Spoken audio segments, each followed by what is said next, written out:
What's going on, everybody? Jeffrey Bartel here, and I'm about to do another trailer reaction. This time it's on The First Man, which is an upcoming American biographical drama adventure film directed by Damien Chazelle and the screenplay written by Josh Singer. It's based on the book First Man: The Life of Neil A. Armstrong, which is the official biography of Neil Armstrong, the astronaut who became the first man to walk on the moon on July 20th, 1969. Written by James R. Hansen, it was published in 2005 by Simon and Schuster. I think that's how you pronounce the name. The book describes Armstrong's involvement in the United States space program, culminating with the historic Apollo 11 mission, which also detailing his personal life and upbringing. The book has received a warm reception from several individuals associated with astronomy and the promotion of spaceflight. Examples include American media figure Walter Cronkite and American public intellectual Sir Patrick Moore. It's not Roy Moore, but you get the idea. Roy Moore was a B-I-T-C-H. Anyway, the film stars Ryan Gosling as Neil Armstrong, an astronaut who became the first man to walk on the moon during Apollo 11, alongside Claire Foy as Jeanette Sharon, Armstrong's first wife, Corey Stoll as Buzz Aldrin, an astronaut who became the second man to walk on the moon during Apollo 11, and Buzz Aldrin's still alive today. Kyle Chandler as Deke Slayton, the World War II flyer. Hold up. Sorry, my dogs.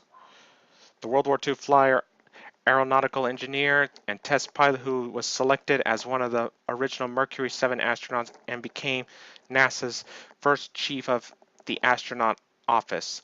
Jason Clarke as Ed White, the first American to walk in space. He was killed during a pre-launch test for the first manned Apollo mission. Shea Whigham as Gus Grisman, one of the original Mercury 7 astronauts. He was killed during a pre-launch test for the first manned Apollo mission. And Christopher Abbott as David Scott, who served as the pilot of a Gemini 8 mission and later walked on the moon as part of Apollo 15. The movie depicts the years leading up to the Apollo 11 mission in 1969. Steven Spielberg serves as the executive producer. The film is scheduled to be released in the United States on October 12, 2018, which is today. But enough about that. Let's get on to the trailer.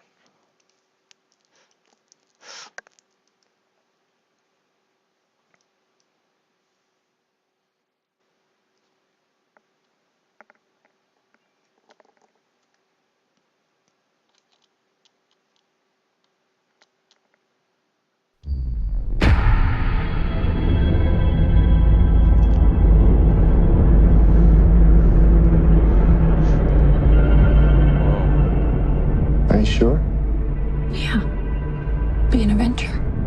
That's Armstrong. First man to walk on the moon. That'd be something. We've chosen a job so difficult, requiring so many technological developments.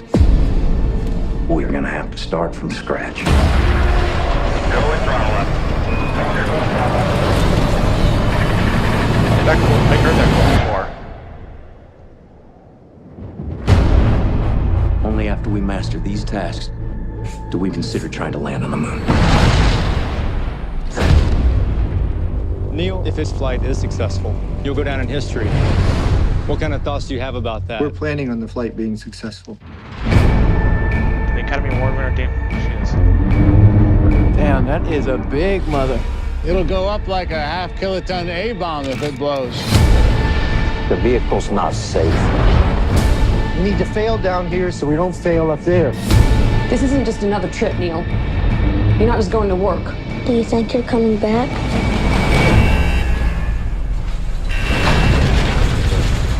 There are risks, but we have every intention of coming back. Somebody got a Swiss Army knife? Swiss Army knife? You kidding me?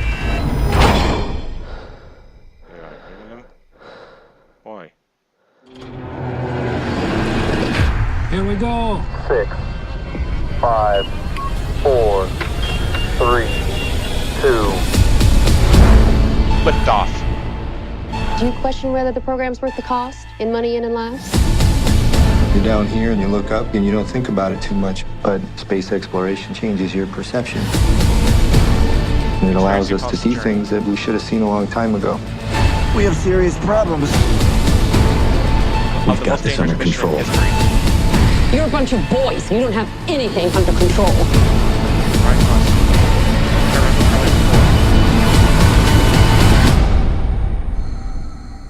Here it comes. First Man. Coming soon.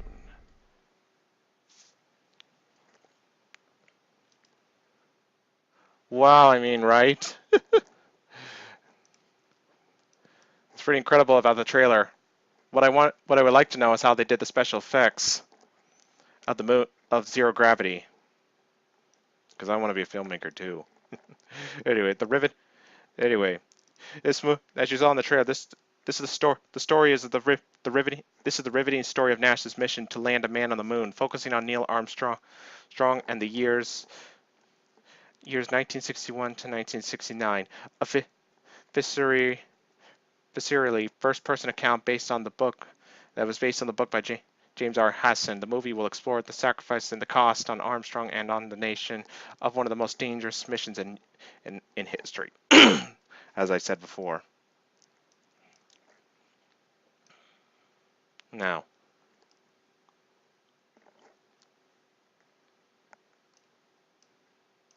about Apollo 11. Apollo 11 was a space flight that landed the first 2 humans on the moon. Mission Commander Neil Armstrong and pilot Buzz Aldrin, both American, landed the lunar rover Eagle on July 20th, 1969 at 2018 UTC. Armstrong became the first human to step onto the lunar surface 6 hours after landing on July 21st at 2:56:15 UTC. Aldrin joined him about 20 minutes later. 6 hours. I wonder why it took so long to get on the moon. They spent about 2.25 hours together outside the spacecraft and collected 47.5 pounds, 21.5 kilograms of lunar material to bring back to Earth. Michael Collins piloted the command module Columbia alone in lunar orbit while they are on the moon's surface. Armstrong and Aldrin spent 21.5 hours on the lunar surface before rejoining Columbia in lunar orbit. That's almost 24 hours. I wonder how they went to the bathroom, if you know what I mean. Apollo 11 was launched by a Saturn V rocket from Kennedy Space Center on Merritt Island, Florida. And if we don't do something about global warming, Florida will be completely underwater. No joke. On July 16th at 9:32 a.m.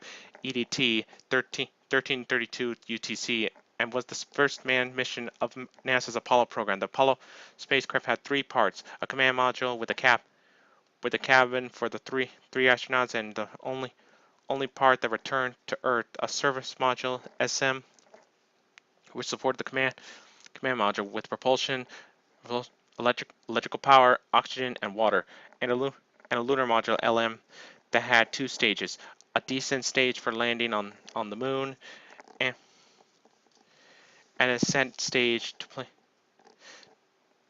to place the astronauts back into lunar orbit. After being, this all wouldn't have been possible without Werner von Braun. But I know Russia had their own. But I know, sorry. But I know Russia had their own rocket scientist. Hang on, let me find out what it is.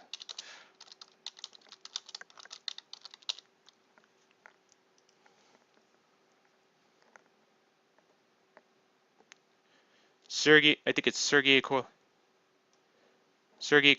Korolev. And they had, originally he was, and he died before Apollo 11. For some, I wish we could, I bet for America, I wish we could have seen his face to see the reaction if he was still alive back then. But for Soviet Union did make some history. They managed to get something into space, first man in space. They accomplished some history before They took the lead in the space race. But I'll get to that later. Hang on. After being sent to the moon by Saturn V's third stage, the astronauts separated the spacecraft from it and traveled for 3 days until they entered into lunar orbit. That's how long it took to get to the moon. I wonder how long it'll take to get to Mars or even other planets. You have to look that up. Armstrong and Aldrin then moved into the lunar module Eagle and landed in the Sea of Tranquility. The astronauts used Eagle's upper stage to lift off from the lunar surface and rejoin Collins in the command module. They jettisoned Eagle from before they performed the maneuvers that blasted them out of the lunar orbit on a trajectory back to Earth. They returned to Earth and splashed down in the Pacific Ocean on July 24th after more than 8 days in space. The landing was broadcast on live TV to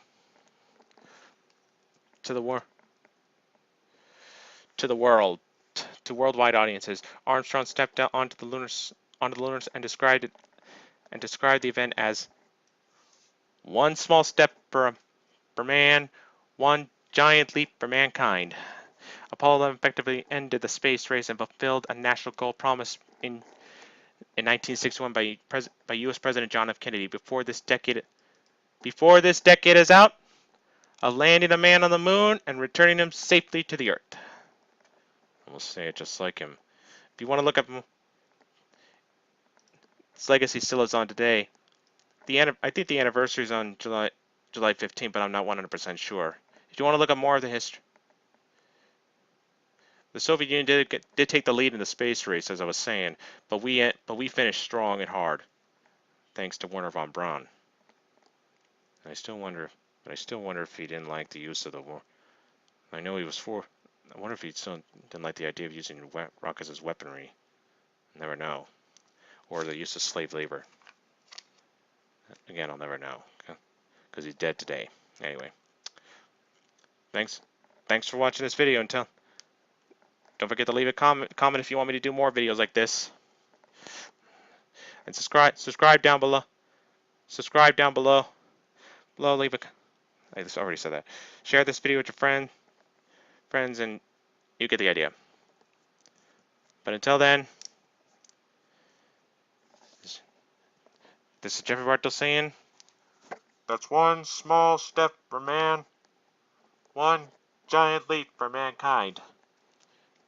That's another way for me saying, peace out.